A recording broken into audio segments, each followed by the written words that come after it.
Assalamualaikum warahmatullahi wabarakatuh. Innal hamdalillah nahmaduhu wa nasta'inuhu wa nastaghfiruh wa na'udzu billahi min shururi anfusina wa min sayyiati a'malina may yahdihillahu fala mudilla lahu wa may yudlil fala hadiya lahu. Asyhadu an la ilaha illallah wahdahu la syarika lahu wa asyhadu anna sayyidana Muhammadan 'abduhu wa rasuluhu la nabiyya ba'da. Amma ba'd. Kepada para pencari ilmu, para pemburu ilmu, para pejuang ilmu yang insya Allah dimuliakan oleh Allah Subhanahu wa Ta'ala. Alhamdulillah, sampai detik ini, sampai saat ini kita masih diberikan nikmat oleh Allah Subhanahu wa Ta'ala. Maka patutlah yang kita ucapkan adalah memberikan rasa syukur kepada Allah Subhanahu wa Ta'ala.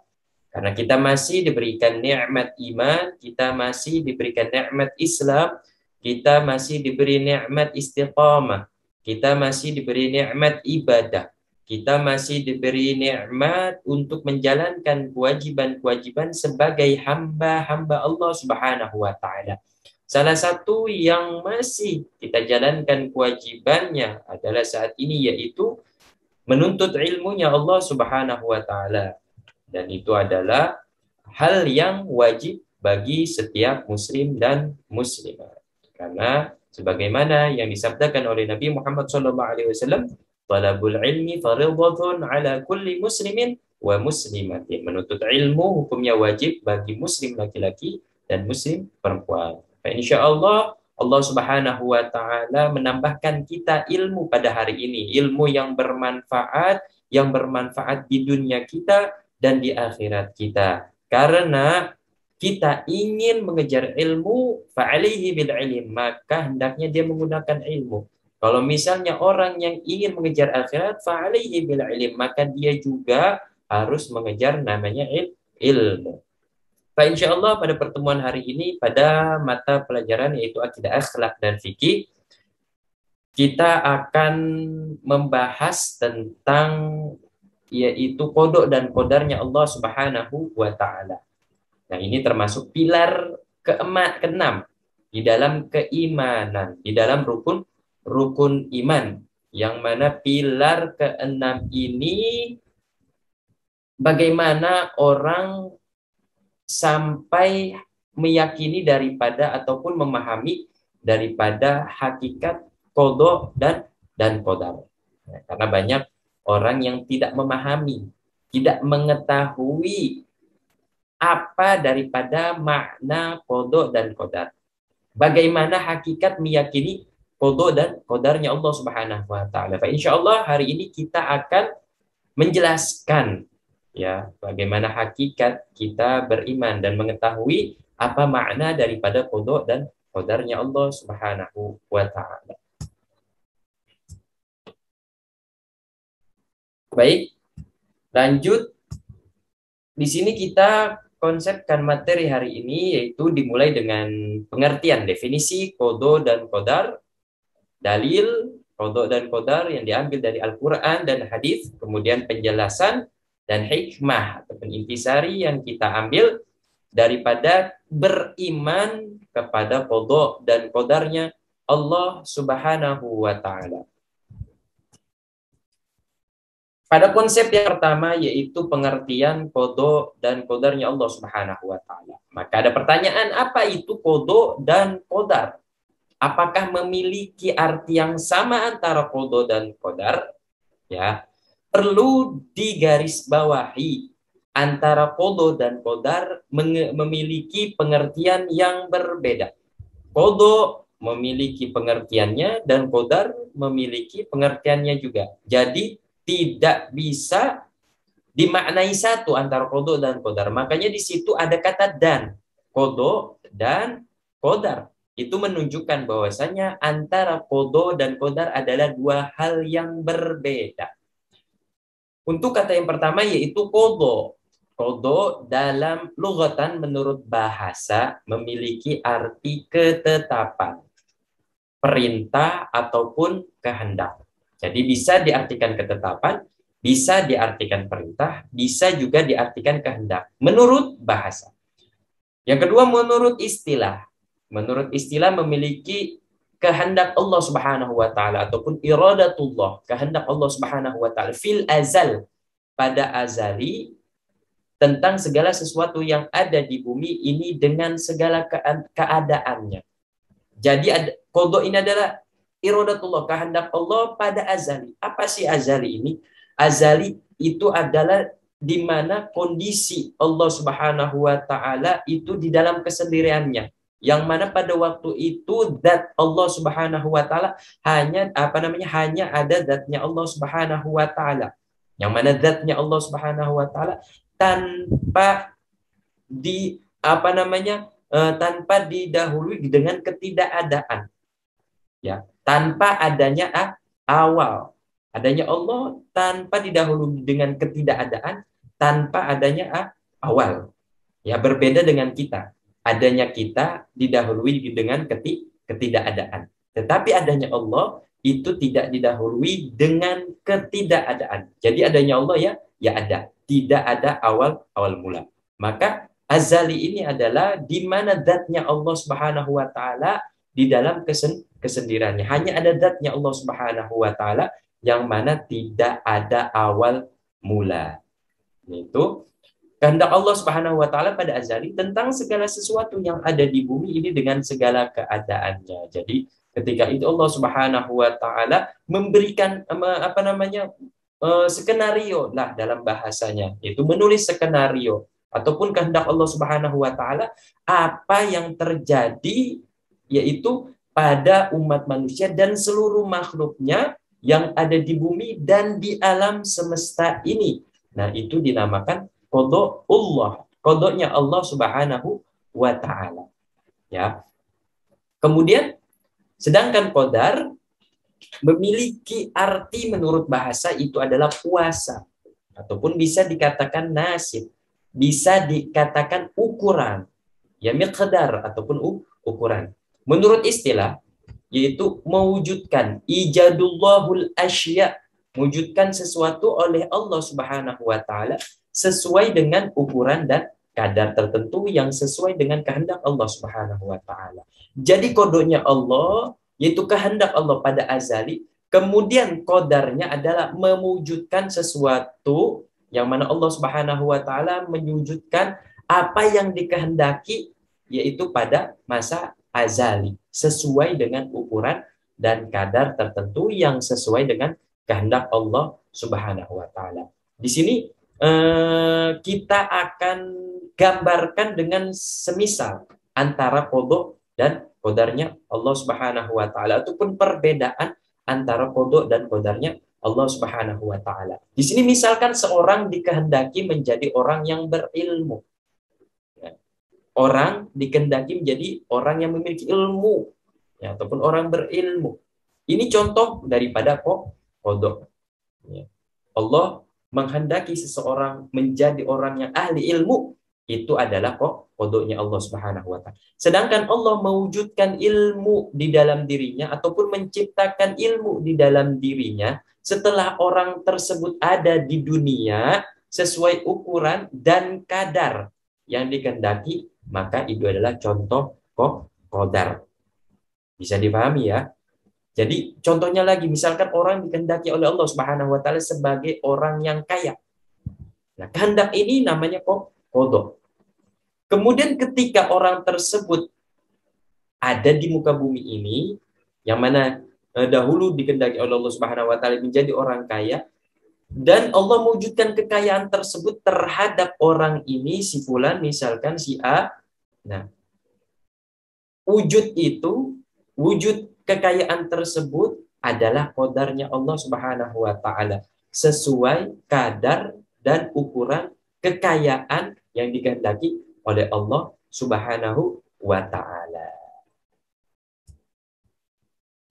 Ya, di sini dijelaskan lagi bagaimana perbedaan qada dan qadar. Yang pertama, qada merupakan suatu ketentuan dari Allah Subhanahu wa taala atas makhluknya sejak zaman azali. Ya, tadi sudah dijelaskan apa itu zaman azali dan tidak bisa diubah dengan apapun. Jadi ketentuan Allah atas makhluknya yang terjadi dari semenjak diciptakan sampai nanti hari kiamat itu tidak bisa diubah dengan apapun. Karena apa? Tinta yang menulis catatan tentang kejadian dari awal sampai akhir itu sudah mengering dan tidak bisa diubah dan tidak bisa dihapus. Ya. Yang kedua, qadar merupakan ukuran atau batasan dari ketetapan Allah Subhanahu wa taala atas segala keputusan. Di saat kita berada di dalam dunia sesuai dengan usaha daya dan daya upaya kita di dalam berusaha.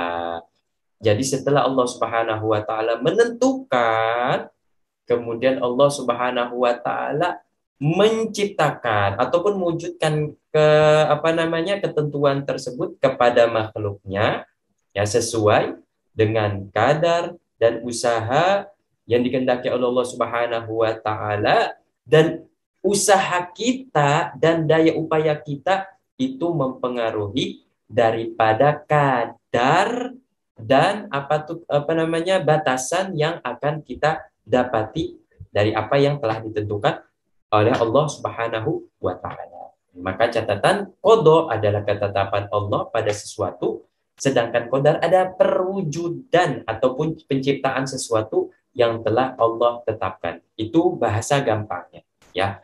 Qada ketetapan Allah pada sesuatu, sedangkan qadar perwujudan ataupun penciptaan sesuatu yang telah Allah tetapkan. Tetapi di sini lalu timbul pertanyaan, apakah takdir itu bisa diubah? Ya, apakah takdir itu bisa diubah?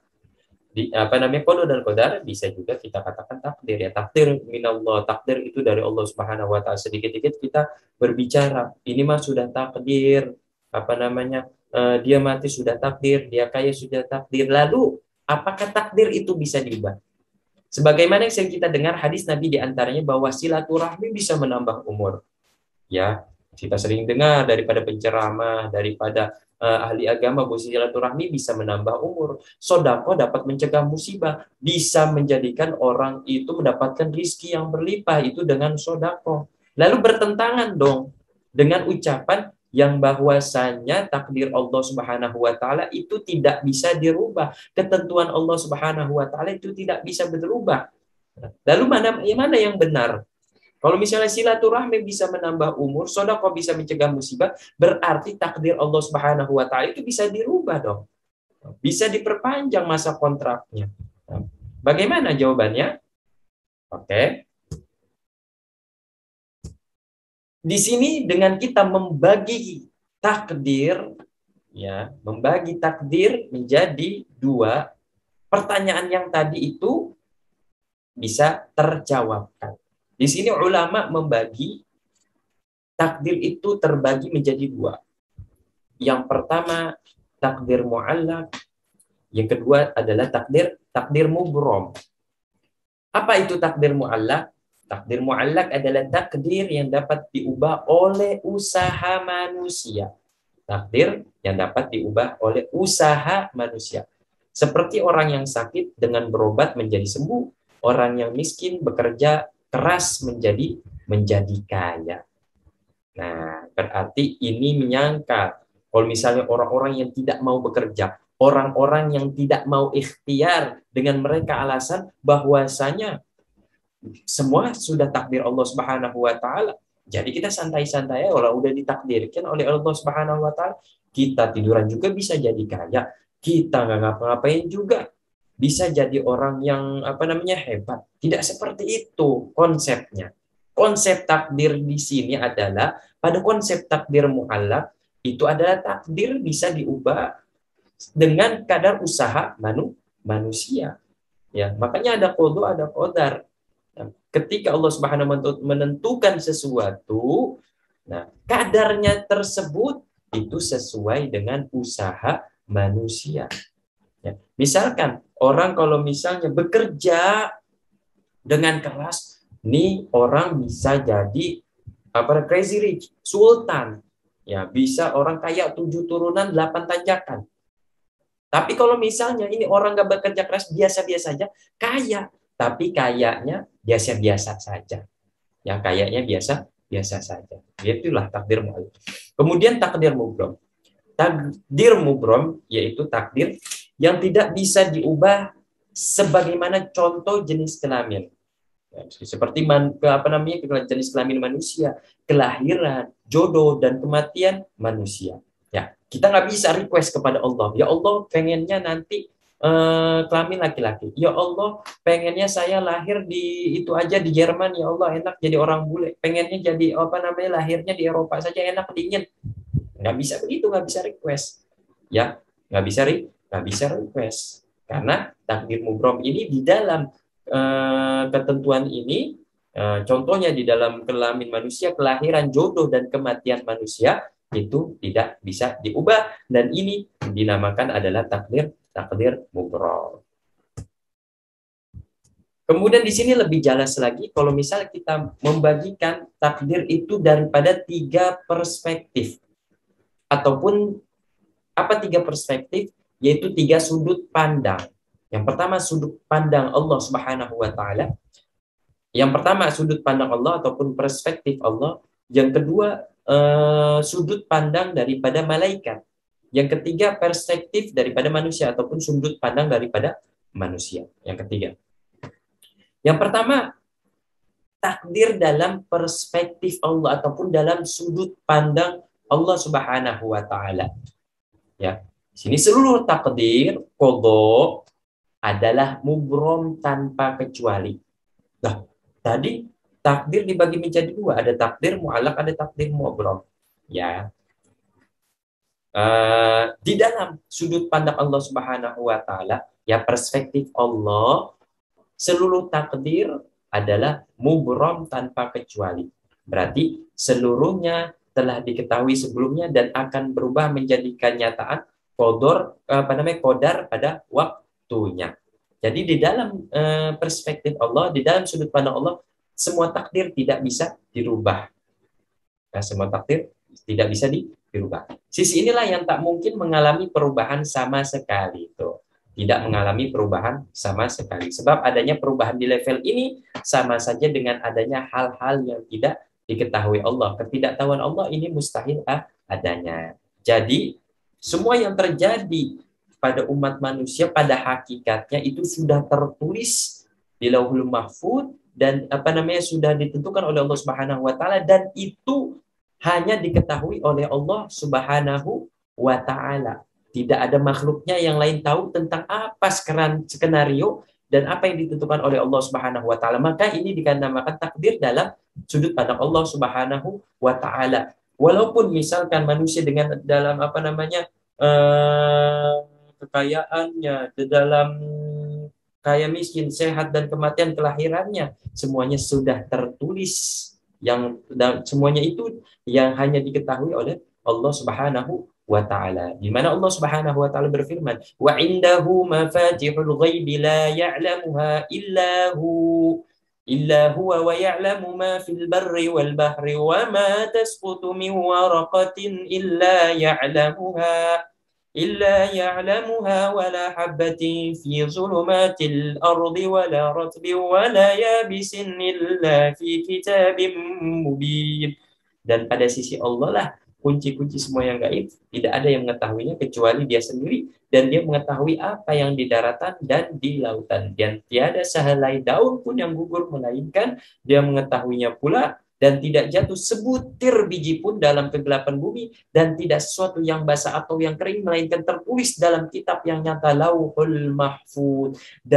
Makanya jadi segala aktivitas di alam semesta ini, segala apa yang terjadi di alam semesta ini, daripada segala sesuatu yang kecil, bahkan dikatakan di situ sehelai daun pun yang jatuh, sebutir biji pun yang akan tumbuh, sebutir biji pun yang tidak hidup, semuanya telah ditentukan oleh Allah Subhanahu wa taala dan tertulis di dalam kitab yang nyata, yaitu yang dinamakan Lauhul Mahfuz, yang mana itu hanya diketahui oleh Allah Subhanahu wa taala. Maka inilah takdir dalam sudut pandang Allah Subhanahu wa taala.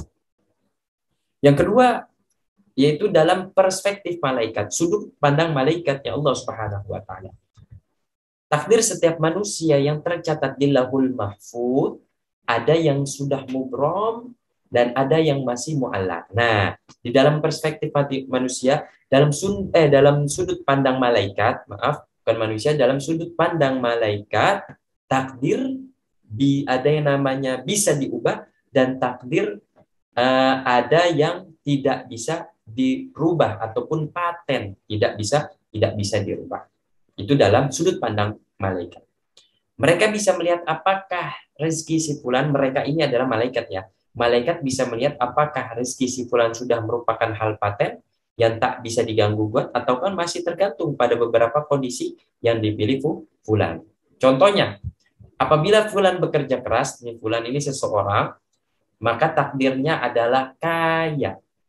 Ya, sedangkan apabila memilih bermalas-malasan, maka takdirnya menjadi orang-orang miskin. Berarti apa? Apa namanya? Kekayaan ataupun takdirnya memiliki dua opsi. Dia ditakdirkan kaya, yang pertama kalau misalnya dia bekerja keras. Dia ditakdirkan miskin kalau misalnya dia malas-malasan. Jadi apa?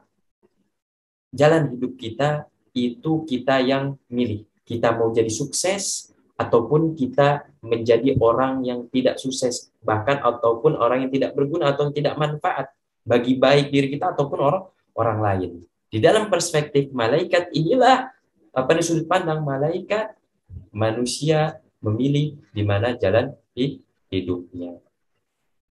Demikian juga dengan hidayah, penyakit umur atau apapun yang terjadi pada bulan tersebut. Dengan silaturahmi memanjang umur, dengan sodako bisa terhindar dari penyakit, bala musibah dan meluaskan rizki. Maka itu dalam sudut pandang malaikat. Jadi di dalam sudut pandang malaikat, misalkan ini orang umurnya 63 tahun, tetapi dapat bonus 5 tahun karena dia serajin silaturahmi misalkan, ataupun 10 tahun.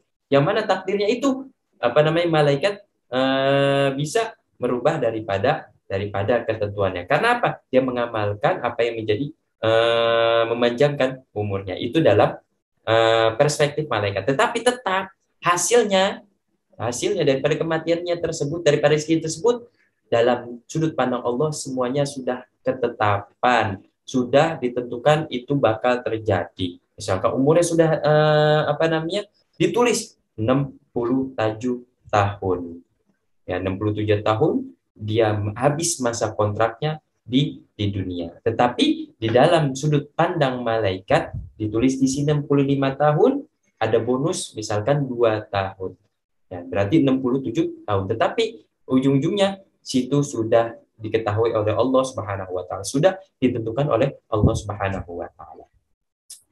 Imam Ibnu Hajar Al-Asqalani menjelaskan فالمحو والإثبات بالنسبة لما في علم الملك وما في أم الكتاب هو الذي في علم الله تعالى فلا محو فيه البتة ويقال له القضاء المبرم ويقال penghapusan dan penetapan takdir itu adalah dalam perspektif apa yang diketahui para malaikat dan apa yang tercatat di Lauhul Mahfuz Ummul Kitab.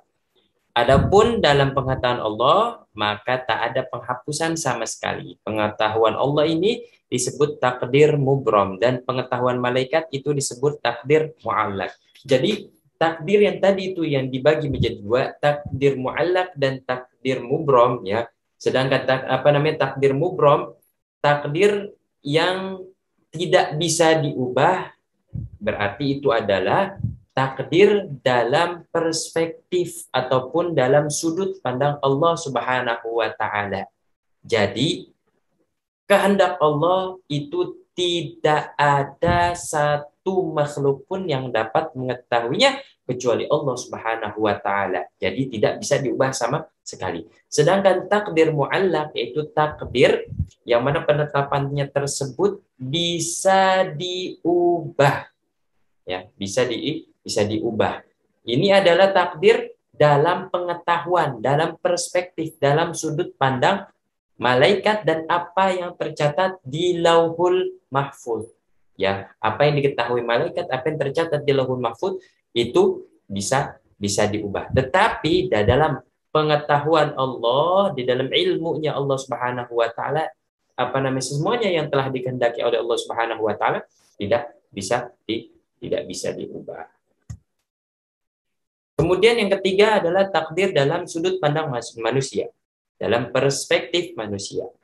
Bila malaikat bisa melihat sisi takdir yang mubrom dan mu'allak, manusia hanya bisa mengetahui sisi mu'allak saja apabila belum tiba waktu kejadiannya. Ya, dalam konteks ini Imam Ibnu Hajar menjelaskan wa anna alladhi sabaqa fi ilmillah la yataghayyaru wa la yatabaddalu wa anna alladhi yajuzu alayhi taghyiru wa tabdilu ma yabdu lin-nas min 'amalil 'amil wa la yab'ud an yata'allaqa dhalika bima fi 'ilmil hafadhati wal muwakkalina bil adami fa yaqa'u fihi al-mahwu wal ithbatu kaziyadati fil 'umri wan naqsi wa amma ma fi 'ilmillah fala mahwa fihi wala itsbat.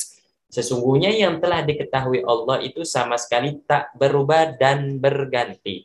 Yang bisa berubah dan berganti adalah perbuatan seseorang yang tampak bagi manusia dan yang tampak bagi para malaikat penjaga ataupun disebut hafadhah.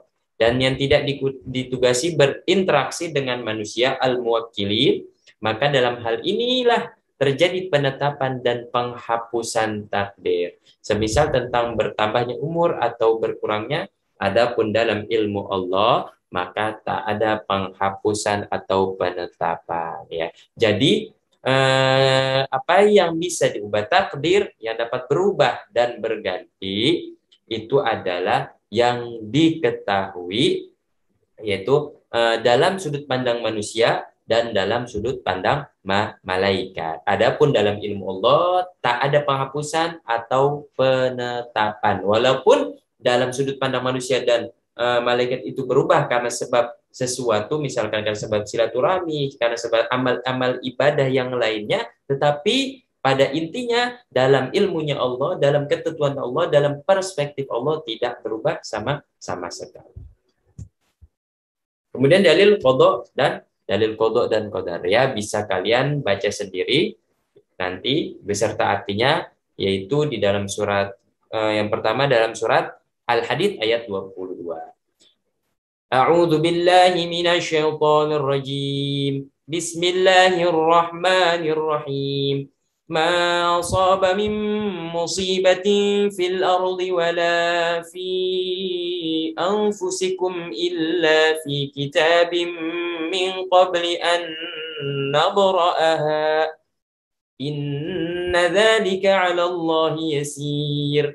Setiap bencana yang menimpa di bumi dan yang menimpa dirimu sendiri, semuanya telah tertulis dalam kitab Lauh Mahfuz sebelum kami mewujudkannya. Sungguh yang demikian itu mudah bagi Allah Subhanahu wa taala. Kemudian dalam hadis Nabi Muhammad sallallahu alaihi wasallam, wa'lam anna al-ummata law ijtama'at 'ala an yanfa'uka bi syai'in lam yanfa'uka illa bi syai'in qad katabahu Allahu lak.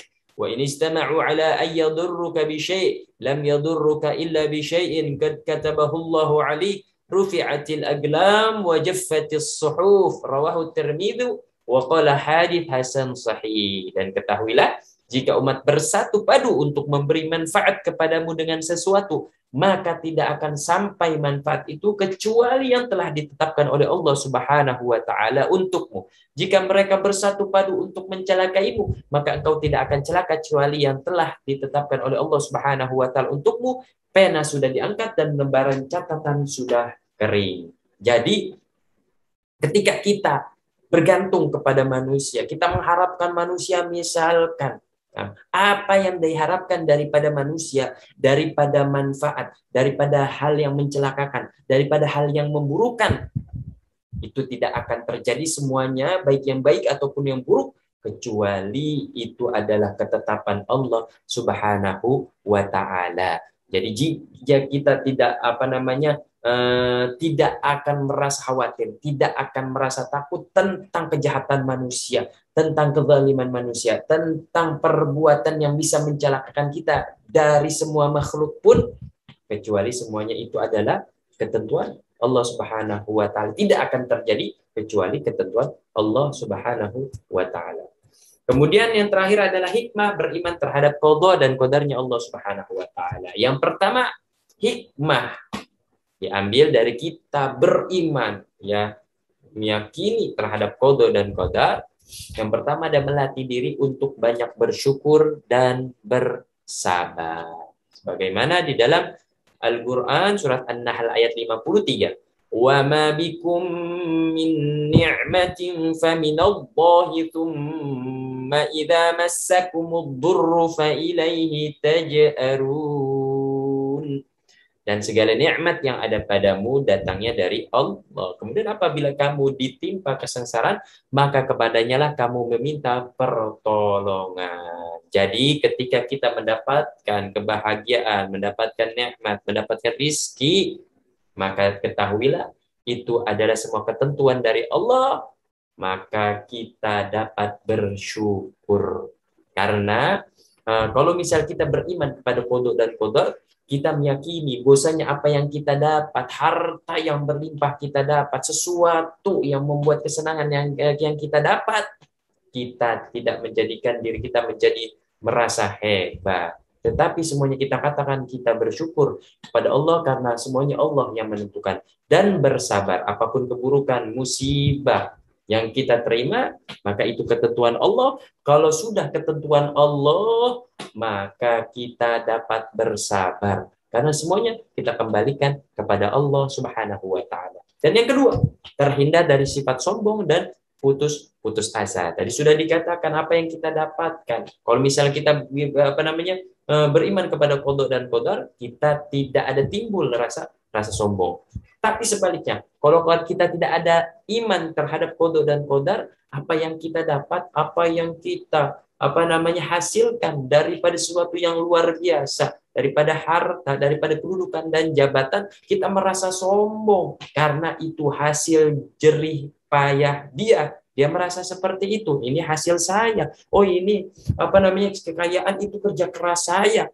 Itu daripada orang yang tidak beriman kepada qada dan qadar. Kalau orang yang beriman kepada qada dan qadar, semuanya mereka dapatkan tidak ada rasa sombong sedikit pun karena mereka merasa semuanya itu kehendak Allah Subhanahu wa ta'ala. Dikatakan la yadkhuluna al-jannah man kana fi qalbihi mithqala dzarratin minal kibir. Tidak akan masuk surga orang yang ada di hatinya sedikit walaupun sebiji daripada sawi pun daripada sombong. Jadi orang sombong tidak ada di surga. Kemudian yang ketiga, mampu optimis dan giat bekerja. Karena apa? Mereka meyakini bahwasanya dengan kerja keras dia, maka apa yang telah ditetapkan oleh Allah Subhanahu wa taala bisa dia usahakan, dia dapatkan sesuai kadar daripada keoptimisan dan giat bekerja, daripada ikhtiar dia. Walaupun Allah Subhanahu wa taala sudah menentukan, tetapi dengan ikhtiar dia mendapatkan hasil yang maksimal. Kemudian yang keempat, menenangkan jiwa. Ya, dengan kita beriman dengan qada dan qadar, kita pasrahkan semuanya terhadap ketentuan Allah Subhanahu wa taala, maka akan tenang jiwa kita.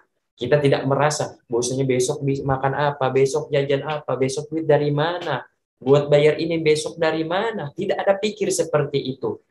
Nah, karena semuanya yang kita dapat itu telah ditentukan oleh Allah Subhanahu wa taala. Di dalam hati tenang, ada Allah. Di dalam hatinya ada Allah. Oh, besok ada Allah. Allah sudah menentukan saya akan mendapatkan apa. Jadi dia tidak memikirkan ke depannya, dia hidup bagaimana. Karena kalau kita memikirkan saya rezeki dari mana, harta dari mana, saya misalkan kerja cuma seperti ini, tidak cukup. Itu seakan-akan kita dalam bahasa kasar tidak mempercayai adanya Allah Subhanahu wa taala.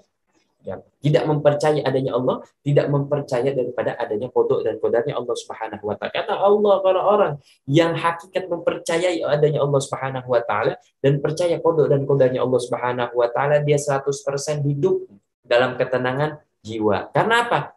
Dia dalam hidup bersama Allah Subhanahu wa taala di dalam hatinya dan hidup dalam ruang lingkup ketentuan Allah Subhanahu wa taala. Maka inilah daripada hikmah beriman terhadap qada dan qadar. Wallahu a'lam bishawab. Apa namanya? Demikianlah daripada singkat penjelasan qada dan qadarnya Allah Subhanahu wa taala. Insyaallah apa yang saya jelaskan hari ini bisa bermanfaat buat kalian, menambah wawasan ilmu agama kalian. Amin amin ya rabbal alamin. Walafu minkum, mohon maaf apabila ada kekurangan. Wassalamualaikum warahmatullahi wabarakatuh.